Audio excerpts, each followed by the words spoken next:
తాజాగా చూస్తుంటే మైనర్ల క్రైమ్స్ అసలు వణుకు పుట్టిస్తున్నటువంటి పరిస్థితి. ఏదైతే హింసాకాండకి నిన్న 10వ తరగతి అమ్మాయి ఇంటి వాళ్ళ మీద దాడి చేయటం, లేదంటే సెల్ ఫోన్ కోసం దాడి చేస్తున్నటువంటి ఘటన. ఇవాళ చాకల ఐలమ్మ గారి ముని మనవరాలు తల్లిని హత్య చేసినటువంటి సంఘటన చూడటం.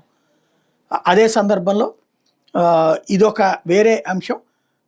ఒక ఆడపిల్లకి ఏదైతే ఇన్స్టాలోనో వేటిట్లోనో పరిచయమై ఆ తర్వాతన ఫోన్ కాల్స్తో బిగిని అమ్మాయిని బెదిరించి నగ్న వీడియో తీసి దాన్ని ఆ చుట్టుపక్కల ఫ్రెండ్స్కి పంపించినటువంటి అంశం ఇది. తల్లిదండ్రుల ఫిర్యాదు మేరకు 2 మైనర్లుతో పాటుగా వంశీకృష్ణ అనే 20 సంవత్సరాలు, పవర్ తరుణ్ అని 18 ఏళ్ళు, గుండల్వార్ వరుణ్ 18 ఏళ్ళు, కారడ్ సుధీర్ 28 ఏళ్ళు, ఇట్లా అనేక మందిని మీద కేసులు పెడుతున్నారు.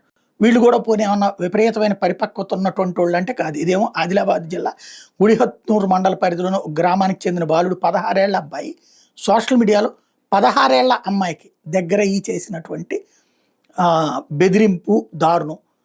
ఈ వరుస సంఘటనలు చూస్తుంటే అసలు మనం సొసైటీ ఎటుకుపోతున్నాం.